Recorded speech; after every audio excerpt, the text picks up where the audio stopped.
ఒకరు. వీరు 17వ శతాబ్దమునకు చెందినవారు. వీరు మహారాష్ట్ర రాజ్యంలోని పూణే నగరానికి చేరువలో ఉన్న దేహు అనే గ్రామంలో జన్మించినారు. వీరు జనాలలో భక్తి మరియు భజన సాంప్రదాయాలను పెంపొందించారు. పాండురంగ విఠలునిపై అనేక కీర్తనలు రచించినారు.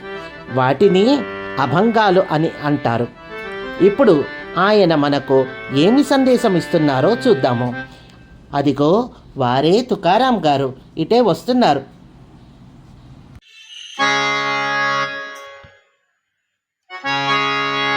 बोला पुंडलीक वरदे हरी विठ्ठल.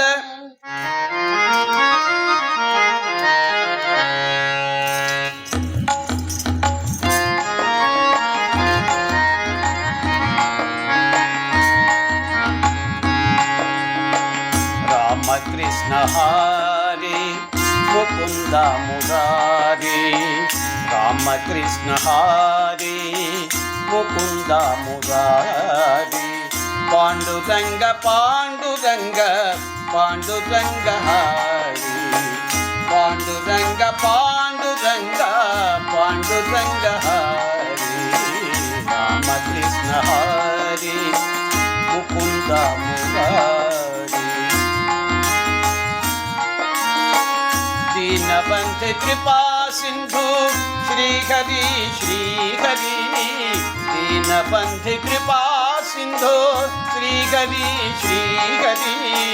पावन लगे शुभांगा वासुदेव हरि. पावन लगे शुभांगा वासुदेव हरि.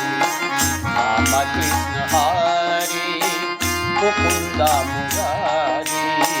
पांडुरंग पांडुरंग पांडुरंग हरि. రామ్ రామ్ తుకారాం గారు, రామ్ రామ్. రామ్ రామ్ రామ్ రామ్. గానోబా తానోబా, రండి రండి. ఏంటి సంగతి, ఎలా ఉన్నారు? ఆహా తుకారాం గారు, ఎంత బాగుందో ఈ భజన. మీ పాటలు వింటుంటే అలా వింటూ ఉండాలని అనిపిస్తుంది. అంతా ఆ రంగడి దయ బంధు. ఆ నామంలోనే ఉంది మాధుర్యం అంతా. అవును, ఇంతకీ మీ అందరూ ఇక ఎందుకు వచ్చారు? ఏమైనా విశేషం ఉందా? తుకారాం గారు, మేమంతా కలిసి మా పాపాలు పోగొట్టుకోవాలని పుణ్య నదులలో స్నానం చేసి పుణ్యక్షేత్రాలలో దైవాన్ని దర్శించి వద్దామని తీర్థయాత్రలకై వెళుతున్నాము. ఓహో అలాగా, చాలా సంతోషం నాయన. మరి మా అందరి కోరిక మీరు కూడా మాతో వస్తే మాకు ఎంతో ఆనందంగా ఉంటుంది.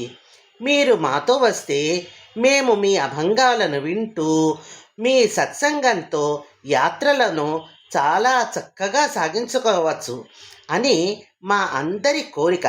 మరి మీరు మాతో తప్పకుండా వస్తారు కదా? రావాలి మరి. బంధు, చాలా బాగుంది, కానీ మీ అందరి అభిమానానికి చాలా సంతోషం. నేను బయటకు వెళ్తే ఇక్కడ నా పాండురంగడి ధూప దీప నైవేద్యాలు సేవలు మరి ఎవరు చేస్తారు?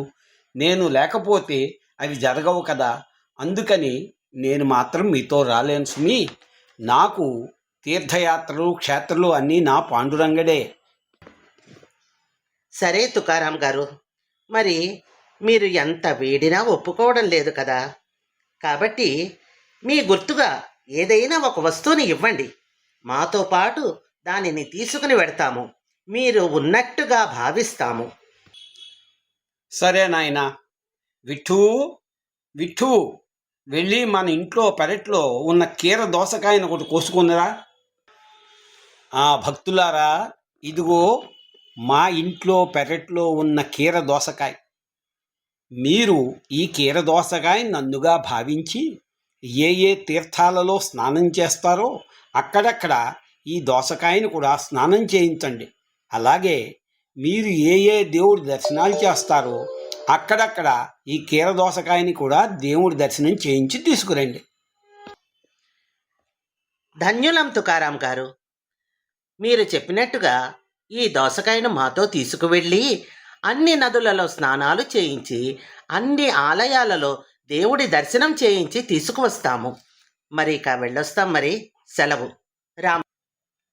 సరే నాన్న, వెళ్ళిరండి. రామ్ రామ్ రామ్ రామ్. జై శ్రీహరి, జై శ్రీహరి. తీర్థ విఠల క్షేత్ర విఠల, తీర్థ విఠల క్షేత్ర విఠల, దేవ విఠల దేవ పూజా విఠల, దేవ విఠల దేవ పూజా విఠల, తీర్థ విఠల క్షేత్ర విఠల.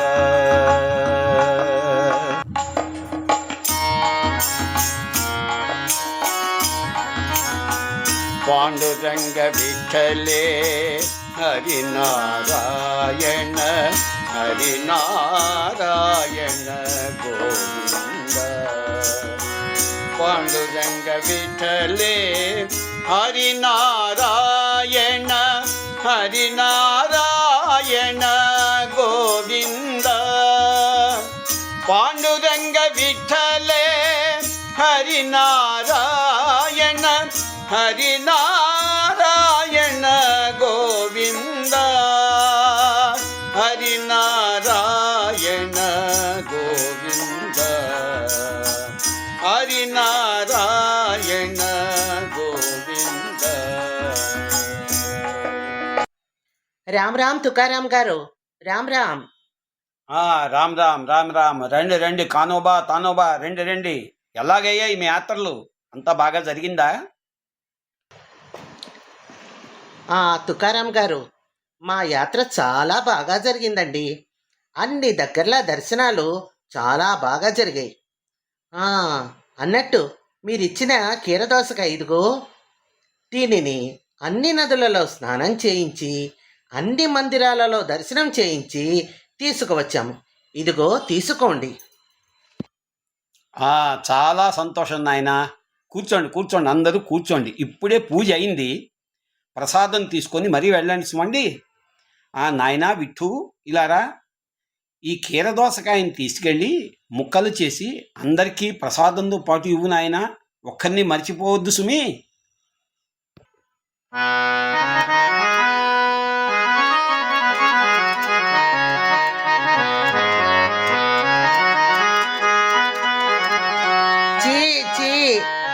చేదు, ఈ దోసకాయ ఎంత చేదుగా ఉందో.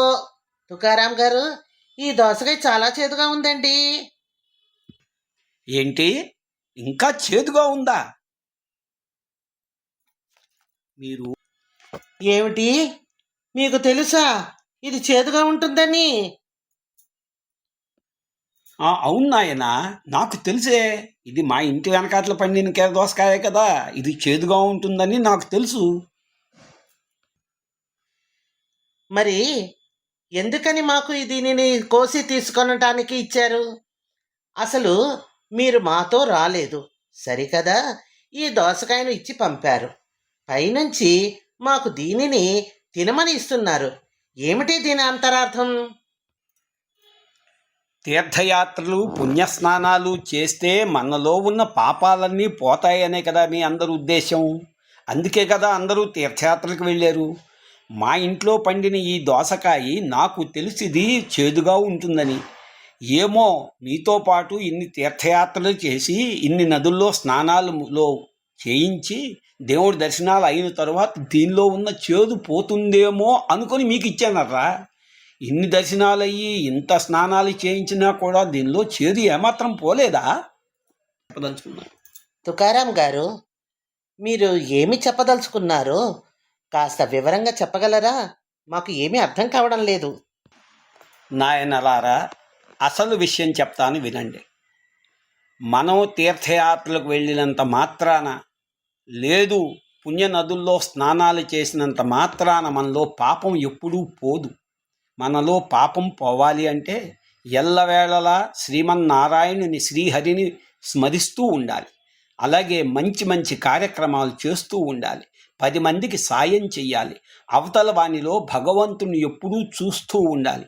ఈ రకంగా చేయగలిస్తేనే భగవంతుడి యొక్క దర్శనం మనకు జరిగి మనలో మంచితనం పెరుగుతుంది. చూడండి, మహానుభావులైన వారు చెప్పిన ఒక పద్యాన్ని మీకు చెప్తాను.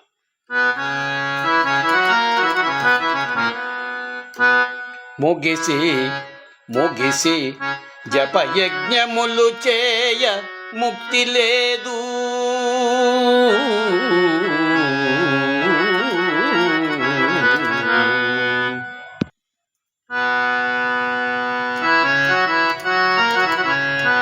ముగిసి జపయజ్ఞములు చేయ ముక్తి లేదు, మొనసి తీర్థాల మునిగిన ముక్తి రాదు,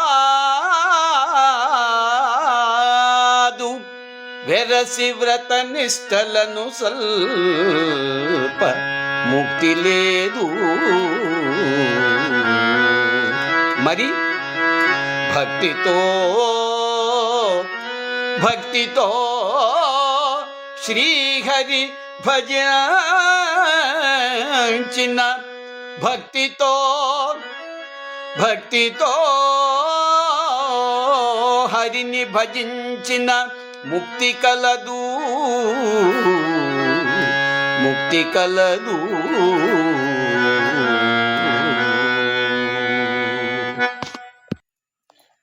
ఆహా, తుకారాం గారు, అర్థమైందండి. ఈ విషయం మాకు తెలియచేయుటకు మీరు ఎంతో చక్కగా ఉదాహరణతో మాకు తెలియచేశారు. ధన్యులం తుకారాం గారు. మనందరం కలిసి చక్కగా ఒక మంచి విఠ్ఠల భజన పాడుదామా? మీ అందరూ గుర్తుంచుకోండి, ఇక మీదటి నుంచి ఎప్పుడూ ఎల్లవేళలా హరినామ స్మరణ చేస్తూనే ఉండాలి.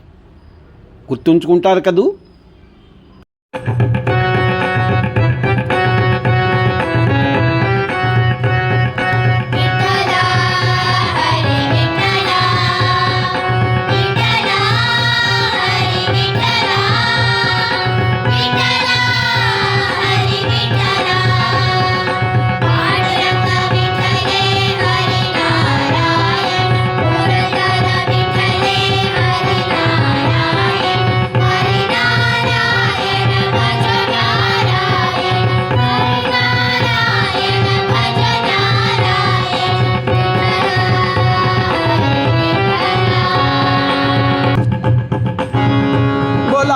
पुंडलीक वरदे